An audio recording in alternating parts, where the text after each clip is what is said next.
नमस्कार दोस्तों, मैं डॉक्टर वेणुधर रौतिया आप सभी का हमारे channel law order and civil rights में स्वागत है, अभिनंदन है।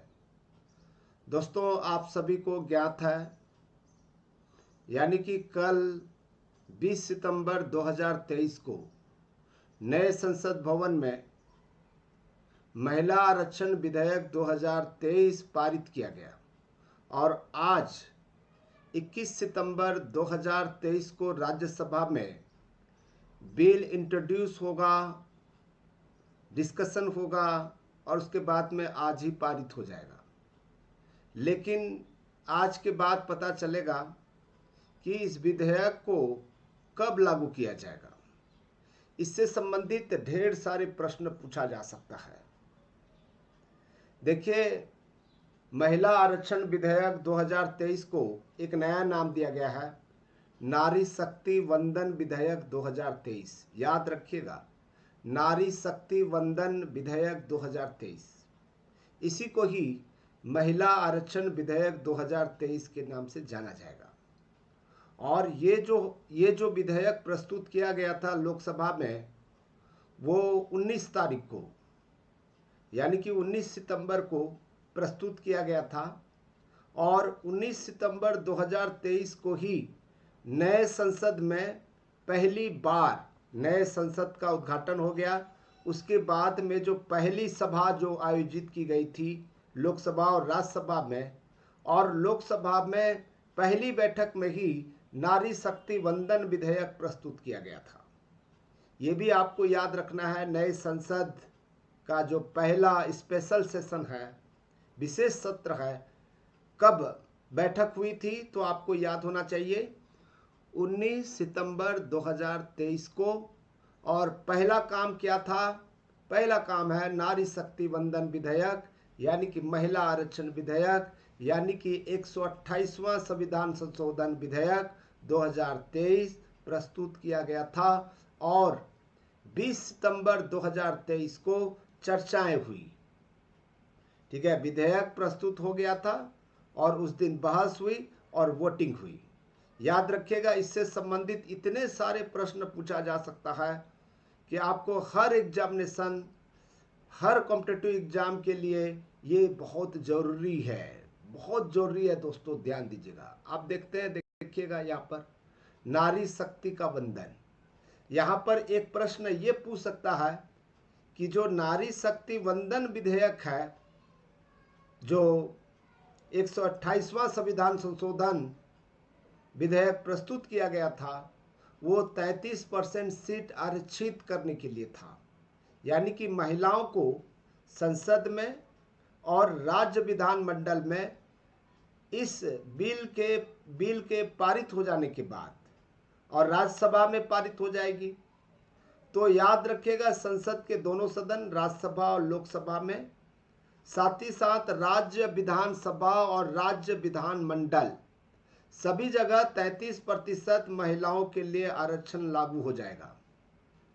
जैसे हम यहाँ पर लोकसभा की बात करें, लोकसभा में 543 सदस्यों वाली सभा थी।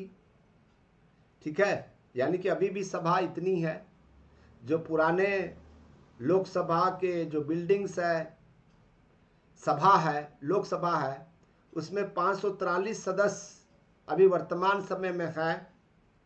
ठीक है, और इसमें से मतलब टोटल इतने का चुनाव होता है, 543 लोकसभा का चुनाव होता है और उसमें से 82 सदस्य, ठीक है, अभी वर्तमान में महिलाएं हैं।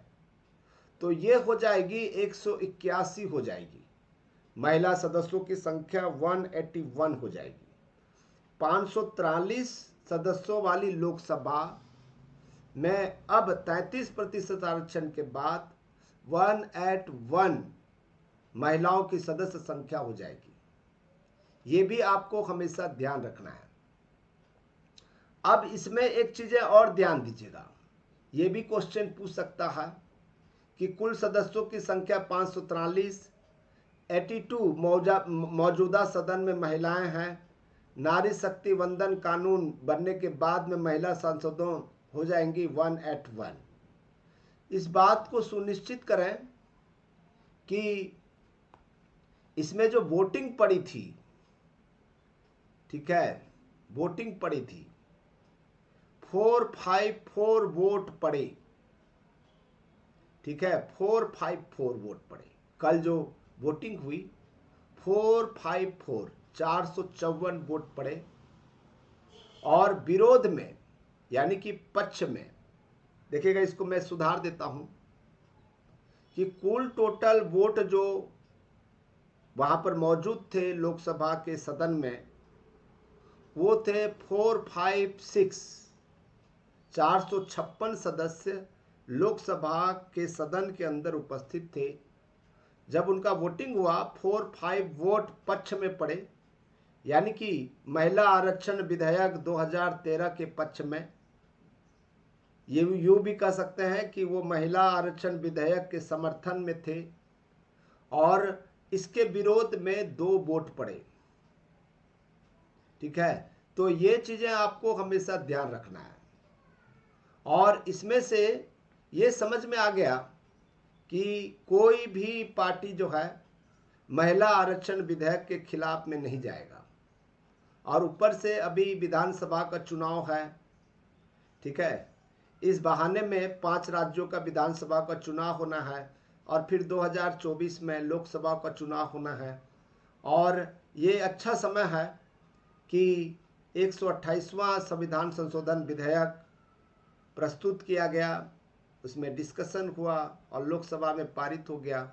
अब राज्यसभा में आज देखेंगे कि क्या होता है। आज उस पर जो है बहस होगी, ठीक है, और फिर पारण भी होगा। और ये स्पष्ट संकेत है कि राज्यसभा में ये लटकेगा नहीं। इसमें से जो कांग्रेस पार्टी का मानना है कि जो स्पष्ट रूप से उन्होंने अपने बहस में कहा कि ओबीसी महिलाओं के लिए भी आरक्षण की व्यवस्था होनी चाहिए, ठीक है। एससी एसटी महिलाएं तो हो जाएंगी, लेकिन ओबीसी महिलाओं को भी स्थान दिया जाए, ये मांग थी। तो दोस्तों देखिएगा, जैसे लोकसभा जो संसद टीवी है, संसद टीवी आप जानते हैं कि संसद टीवी में लाइव कार्यक्रम देता है और वहाँ पर हम पार्लियामेंट की जो लाइव टेलीकास्ट होती है उसमें आप देख सकते हैं। चाहे तो आप यूट्यूब चैनल में भी जो संसद टीवी है उस संसद टीवी में लाइव प्रसारण होता है, उसको आज हम राज्यसभा के जो प्रोसीडिंग स्टार्ट होगी 11 बजे उसमें हम लोग जो है देखेंगे, ठीक है। दोस्तों यदि आपको अच्छा लगा हो तो ज़रूर लाइक कर दें, कमेंट्स लिखें कि आप इसके समर्थन में हैं या नहीं, ठीक है। 454 पक्ष में पड़ा और 2 विरोध में पड़ा, इसको जानकारी होना चाहिए। 33% सीट आरक्षित हो जाएगी विधानसभाओं में भी और संसद में भी, ये भी आपको याद रखना है। और नए संसद जो भारत के संसद है, भारत का संसद जो नए संसद का नाम है, और उसमें 19 तारीख को विशेष सत्र आहूत किया गया था और उसी विशेष सत्र में ही जो है इस विधेयक को प्रस्तुत किया गया था। यानी कि नए संसद ने महिलाओं को 33% आरक्षण देने के लिए वचनबद्ध हो गया, यानी कि अब रास्ता साफ हो गया, महिलाओं को अब 33% आरक्षण मिल जाएगा। तो दोस्तों थैंक यू।